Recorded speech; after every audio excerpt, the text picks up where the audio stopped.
Option trader அன்பர்கள் அனைவருக்கும் அன்பு வணக்கங்க.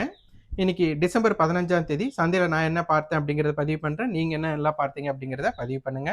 இதுக்கு முன்னாடி ரொம்ப முக்கியமான விஷயம், ஃபேஸ்புக்லேருந்து நிறைய பேர்த்துக்கு ஒரு ஃபேக் ஐடியிலிருந்து மெசஞ்சரில் நீங்கள் வந்து நம்ம பெய்ட் குரூப் கிரியேட் பண்ணியிருக்கோம், அதில் வந்து இணைஞ்சிக்கோங்க அப்படின்ட்டு நிறைய இன்ஃபர்மேஷன் வரதான் சொல்லிட்டு இருக்கீங்க. இதில் வந்து இணையவே வேண்டாம். நம்ம அந்த மாதிரி எந்த குரூப்பும் நம்ம நடத்துறது இல்லை. நம்மளோட இந்த ஷார்ட் வீடியோஸை வந்துட்டு நீங்கள் வந்துட்டு ஃபுல் வீடியோவாக பார்க்கணும்னா யூடியூப்ல ஆப்ஷன் ட்ரிக்கி ட்ரேட் சேனல் இருக்கு. அதை யூஸ் பண்ணி நீங்கள் வந்து இப்போ இருக்கிற விளக்கத்தை நீங்கள் வந்துட்டு பார்த்துக்கலாம். ஓகே, நம்ம போகலாம்.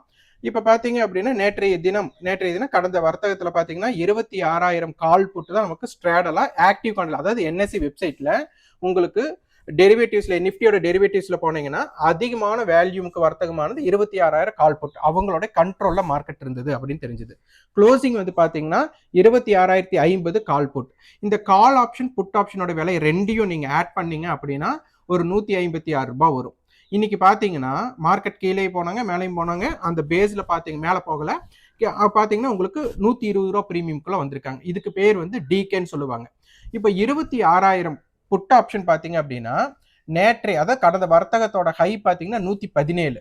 அதே மாதிரி 26,000 காலோடைய எஸ்டர்டே ஹை பாத்தீங்கன்னா 132.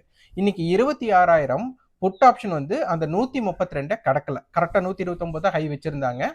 அதே போல மார்க்கெட் வந்து நேற்றைய தினம் கடந்த வர்த்தகத்துல மேல போகும்போது பாத்தீங்கன்னா கால் ஆப்ஷன்ஸ் ஹை பிரேக் பண்ணாம புட் ஆப்ஷன்ஸ் மட்டும்தான் லோ பிரேக் பண்ணி மார்க்கெட் வந்து ஃபியூச்சர் வந்து ஹை பிரேக் ஆச்சு நம்ம சொல்லியிருந்தோம். இன்னைக்கு மார்க்கெட் வந்து ஒரு கேப் டவுன் மாற வந்திருந்தாங்க. இந்த இடத்துல புட் ஆப்ஷன்ஸ் வந்து இந்த ப்ரீவியஸ் க்ளோஸை ஸ்டாண்ட் பண்ணியிருக்கணும். இந்த ப்ரீவியஸ் க்ளோஸை ஸ்டாண்ட் பண்ணாம அவங்க வந்துட்டு கேப் டவுனே நடந்திருந்தாலும் அவங்க மத்த என்னன்னா ரெக்கவர் முடிஞ்சு கால் ஆப்ஷன் புட் ஆப்ஷன் ரெண்டுமே பிரீமியம் நெல்லில் முடிஞ்சிருக்காங்க. மார்க்கெட் ஸ்பாட் 26,000 மேல க்ளோஸ் ஆயிருக்கு. இப்ப நாளைய தினம் 26,000 இன்னைக்கும் contract active contract 26,000 call put தான் நமக்கு இருக்கு. இப்போ க்ளோசிங் பாத்தீங்கன்னா 26,050 கால் புட் பார்க்கும்போது 26,050 புட் ஆப்ஷன் நாளைக்கு 90 ரூபாய்க்கு மேல நிலை பெற்றால் ஒரு தன்மையும், அவங்க 90 ரூபாய் இல்லைன்னா அதுக்கு ஒரு தன்மை. நேற்று 26,050 புட்டோட லோ வந்து 66, இன்னைக்கு அதை பிரேக் பண்ணிட்டு 70 பக்கம் நமக்கு க்ளோஸ் பண்ணியிருக்காங்க. அப்ப நாளை தினம் அவங்க 66க்கு கீழே இருக்கிற வர மார்க்கெட்ல 26,000 இருந்து 26,100 கால் எல்லாமே 100 வரை இருக்கக்கூடிய ஸ்ட்ரைக் எல்லாம் ப்ரீவியஸ் க்ளோஸ்க்கு மேல சஸ்டெயின் ஆகக்கூடிய வாய்ப்பு இருந்ததுன்னா மார்க்கெட் மேல் நோக்கி போகக்கூடிய வாய்ப்புகள் இருக்கலாம். அதே 26,050 புட் 90 to 100 ரூபாய்க்கு மேல சஸ்டெயின் ஆகக்கூடிய வாய்ப்பு இருந்தால் மார்க்கெட் கீழ் நோக்கி போறதுக்கு வாய்ப்பு இருக்கலாம். இதை நீங்க பார்த்துட்டு பதிவு பண்ணுங்க. நன்றி, வணக்கம்.